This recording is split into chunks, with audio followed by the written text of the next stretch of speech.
जो डेवलपमेंट है, वो जो ग्रोथ रेट है वो तेज़ है, और फ्रूट्स को भी तेज़ी से बनने में मदद देती है।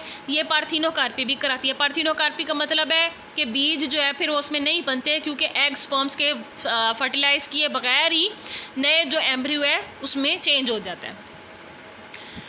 Causes delay in leaf senescence आगे ageing in a few species. कुछ स्पीशीज़ में ये जो लीफ की एजिंग प्रोसेस है उसको स्लो कर देता है, जिसे यहाँ पर हम कह रहे हैं सेंसेस।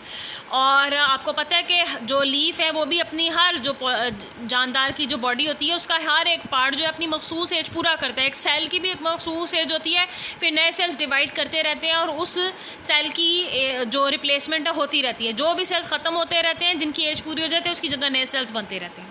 इनहिबिट एब्सिशन, ये एब्सिशंस को भी रोकता है। तो जी इसका कमर्शियल एप्लीकेशन क्या है? कमर्शियली इस हार्मोन को तैयार किया जाता है, पौधों को लगाया जाता है जहाँ पर स्टंटेड ग्रोथ हो रही है, जहाँ पर इसकी ज़रूरत है। Discovery of indole acetic acid led to synthesis of wide range of compounds by chemist ने इस एक कंपाउंड के आगे से कई तरह की जो टाइप्स हैं वो बना रखी हैं। सिंथेटिक जिन्हें हम फैक्ट्रीज वगैरह में बनाते हैं वो जो है इकोनॉमिकल है then IAA to produce often more active because plants generally do not have necessary enzymes to break them down. तो कमर्शियली बनाने के लिए ये जो हार्मोन्स हैं इनके ऊपर एक्ट अपॉन होने वाले एंजाइम्स की भी ज़रूरत होती है, जो कि फिर इनको ब्रेक डाउन करते हैं, क्योंकि जब इनका इफेक्ट ख़त्म हो जाता है तो हार्मोन की भी काम ख़त्म हो गया। अब इन्होंने आपको बताया कि जो सिंथेटिक ऑक्सीजन मार्केट में अवेलेबल हैं जो कि सिंथेसाइज किए जाते हैं उसमें कौन कौन है?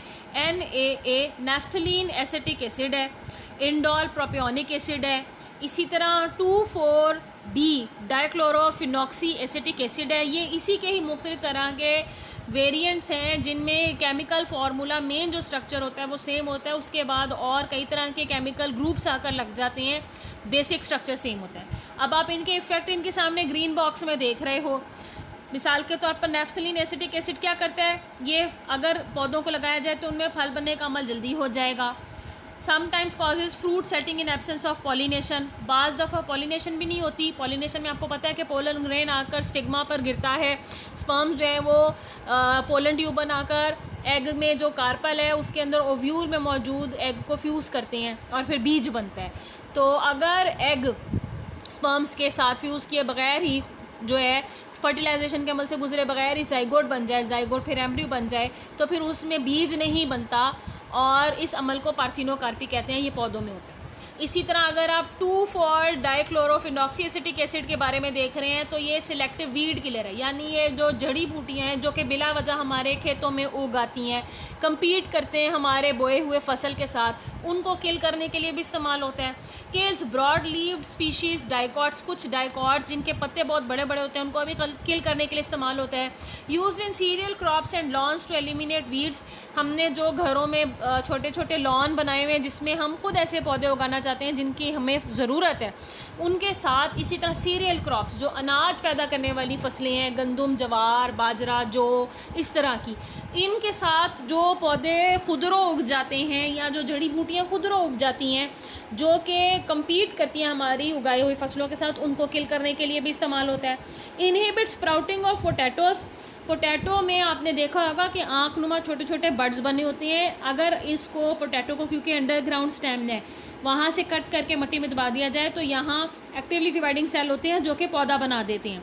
तो ये अगर पोटैटो को दिया जाए तो ये उसमें से बड्स को बनना और उसकी ग्रो करना रोक देगा।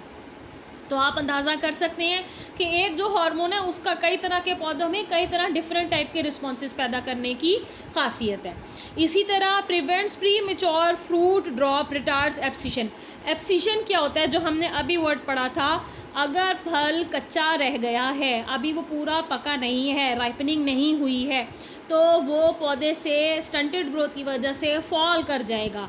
अगर मुसलसल किसी क्रॉप में ऐसे होता है तो उससे माली नुकसान बहुत होगा, जिसे एब्सिशन कह रहे हैं। तो फ्रूट ड्रॉप, वक्त से पहले फल का पके बगैर गिर जाना बहुत नुकसानदेह साबित होता है, इसे एब्सिशन कहती हैं। ये दवा जो कि हम जिसके बारे में पढ़ रहे हैं ये उसको रोकती है। जिबरलिन्स, ये जनाब कमर्शियली बनाई जाती हैं। फंगस में भी कुछ ऐसी टाइप्स हैं जो ये बनाने में मदद देती हैं।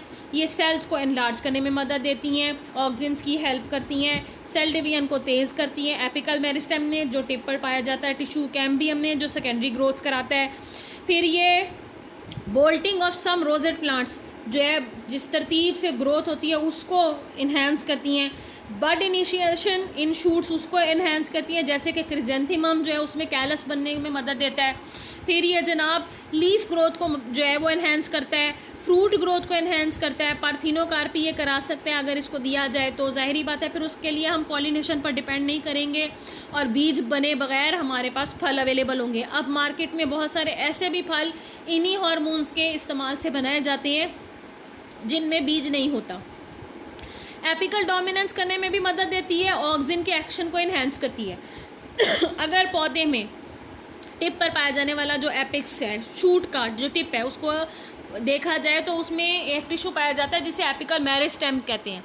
एपिकल मेरिस्टेम में ख़ास बात ये होती है कि ये बाकी के जो पार्ट्स होते हैं उनसे ज़्यादा ग्रोथ जो है वो दिखाती है और इसे एपिकल डोमिनेंस बोलते हैं। ब्रेक बड एंड सीड डॉर्मिनेंसी, जब ये बनेगा या दिया जाएगा पौधे का तो जो बड है वो खुल जाएगी, उससे नई अगर शाख निकल रही है, नई अगर पत्ता बन रहा है तो बनेगा।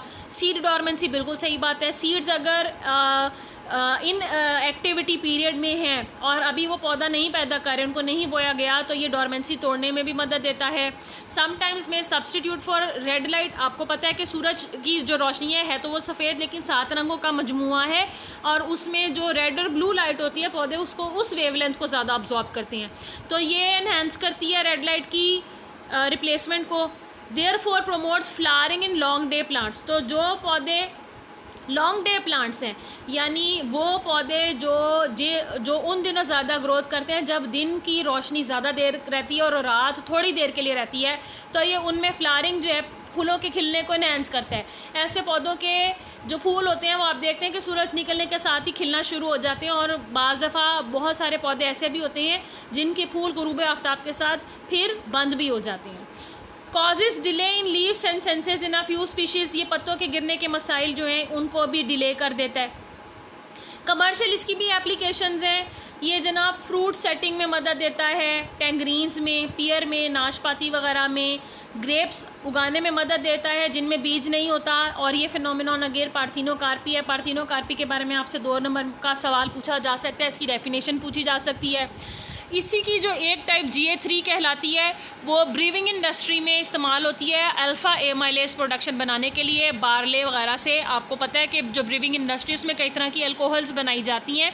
मॉल्टिंग एक फिनोमिनॉन होता है जिसमें कई तरह की जो प्रोसेसेस हैं उनके थ्रू कई तरह की अल्कोहल फॉर्मेशन होती है जो कि मुख्तलिफ जो पौधे हैं या पौधों के जो हिस्से उनसे बनता है, जैसे बारले से भी बनती है, ग्रेप से भी बनती है। To delay ripening and improve storage life of bananas and grape fruits, जी बिल्कुल, ये जो राइपनिंग का फिनोमिनन है, फल के पकने का फिनोमिनन है, उसको डिले भी कर सकता है। और अगर हमने फलों को कुछ देर के लिए स्टोर करना है जैसे कि ग्रेप्स और बनाना, तो ये लगा दिया जाता है जिससे उनकी ख़राब होने की जो कैफियत होती है वो स्लो हो जाती है और फलों को ज़्यादा देर के लिए स्टोर किया जाता है। इसी वजह से आप देखते होंगे कि बहुत सारे फल ऐसे होते हैं जो कि तमाम साल मुहैया होते हैं।